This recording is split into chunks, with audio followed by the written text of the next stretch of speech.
Okay, I just got back from speedrunning Barcelona in 36 hours, and honestly, I was kind of paranoid before going there. I spent so many hours researching because I kept hearing the horror stories of pickpockets, people getting scammed on food, or buying the wrong metro tickets, and I'm so glad I did because we saw so many people struggling with this stuff that we managed to dodge. So, I wanted to share 10 specific things that saved our trip, from transport hacks we used to the tourist traps we almost fell for. I'm not a local, but that is how we survived and saved a ton of money as first timers. First up, accommodation. When I was booking, I was this close to booking a place right on La Rambla because it felt like the main spot. I am so glad that we didn't. We realized once we got there that the center is loud, crowded, and super stressful with luggage. Instead, we booked an Airbnb near Maragall station. At first, I was worried it was too far, but it was actually perfect. It was quiet, half the price of the center, and the metro took us to the sites in like 15 minutes. If you are like me and need your sleep, don't feel pressure to stay in the chaos. The metro system is good enough that you don't need to. Instead, look for places in Gracia if you want a cool local vibe. Example, if you want safe, wide streets, or up near Maragall if you want the best value for money. Okay, the metro cards confused me so much when I was researching. First, everyone talks about the Hola Barcelona card, which gives you unlimited travel, but when I did the math, it didn't really make sense for us. We ended up buying the T Casual card instead. It gives you 10 trips for about 12 euros. Since we were walking a lot, we didn't even use all 10 trips in 2 days. It saved us so much money. But then I got stuck on the zones. I was staring at the ticket machines like, which zone am I in? Here is the simple answer. Barcelona is Zone 1. All the main tourist spots, Sagrada Familia, the beach, Park Güell, even our Airbnb in Maragall, they are all in Zone 1. You don't need to pay extra for Zone 2 unless you are leaving the city completely. So just select Zone 1 and you are safe. One major heads up though, I read that you cannot share the T Casual card anymore. It used to be shareable, but now it's strictly one per person. So don't try to tap your friend through, or you might get fined. Speaking of the metro, here's a technical mistake that drains your card. T-Casual allows you free transfers for 75 minutes.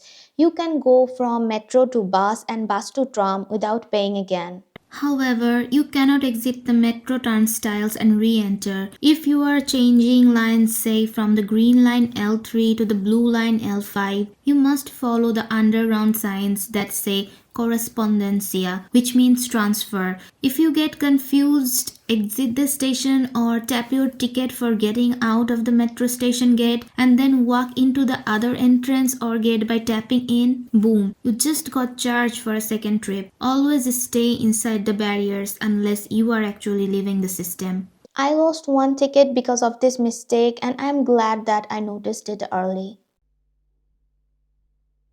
If Google Maps tell you that Park Güell is a 15-minute walk from Lesseps, then Google Map is lying to you. The walk is basically uphill the entire way, and I watched people absolutely cooked by the time they reached the entrance. Don't do that. Take bus 24 or V19 from the Plaza Catalunya. It drops you near the top Carmel entrance. You walk downhill through the park and actually enjoy it. You're on vacation, not training for leg day. This one hurts the most. You cannot just show up to Sagrada Familia or Park Güell anymore. They sell out sometimes even weeks in advance. We saw people standing outside refreshing their phones in denial. Please book these as soon as your flight is booked. And if you can, book Sagrada around golden hour. The light through the stained glass is unreal. Okay, let's get serious for a minute. Before we went, I was actually really paranoid because everyone says Barcelona pickpockets are world class. And from what I have researched, they are not at all aggressive. It's just that they're really good at acting. I read about a few scams that happen constantly, so we were on high alert. First is the stain scam. This sounds fake, but it's real. Someone accidentally spills water or something that looks like bird poop on you. Then a nice stranger rushes in to help you clean it off. While you are distracted by the mess, their friend empties your pockets. If anyone gets too close or tries to touch you, just back away. Then there's the metro crush. This happens on escalators or when the train doors are closing. The person in front of you suddenly stops, causing a traffic jam. You bump into them, say sorry, and in that split second of confusion, your wallet is gone. So, how did we handle it? Honestly, we did not have any issues, but I took zero risks. I bought one of those crossbody phone lanyards so my phone was physically attached to me. It made me feel way safer taking photos. Also, we made a strict rule for food. Never put your phone on the table. It is the easiest way for someone to walk by with a map or a menu. Cover your phone and swipe it. I just kept mine in my pocket or bag the whole time. You don't need to be scared, just don't make yourself an easy target. We really wanted good food, but we noticed places on Rambla with big photos of paella outside.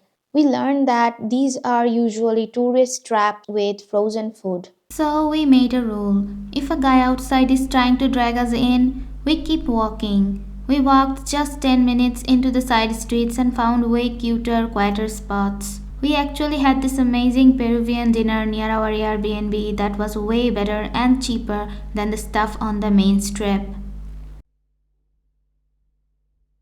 This is a small one, but it adds up. You do not need to spend €2 every time you are thirsty. Barcelona has incredible public drinking fountains all over the city, especially near the cathedral and parks.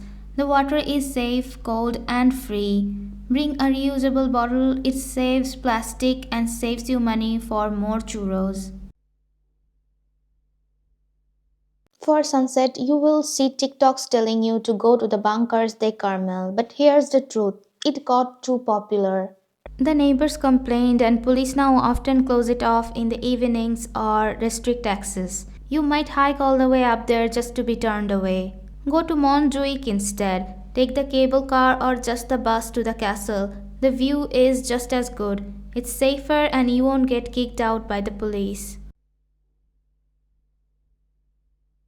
Finally, getting to the city, when we were booking our air tickets, we saw that the tickets for the main Barcelona airport were kinda expensive.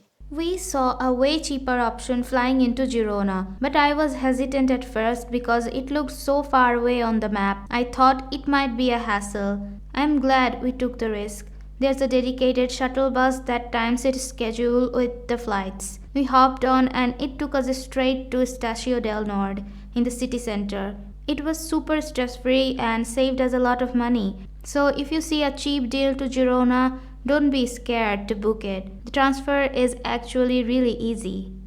By the way, for all of our food and metro tickets, we just use Revolut to pay. It's honestly a lifesaver for travel because you get the real exchange rate without those annoying bank fees. And I love that I could instantly freeze the card in the app if I felt unsafe, which is a huge plus in Barcelona. If you don't have an account yet, I have put a link in the description. It's free to sign up and using that link helps support the channel so we can keep making these guides. So, those are the things that helped us not to stress out. Basically, just a little bit of planning saved us a lot of headaches. If you want to see our actual route and how we fit everything into 36 hours following these tips, please check out my Barcelona speedrun vlog. I have linked it in the description. Thank you for hanging out and please let me know if you have any other questions or tips in the comments and please subscribe.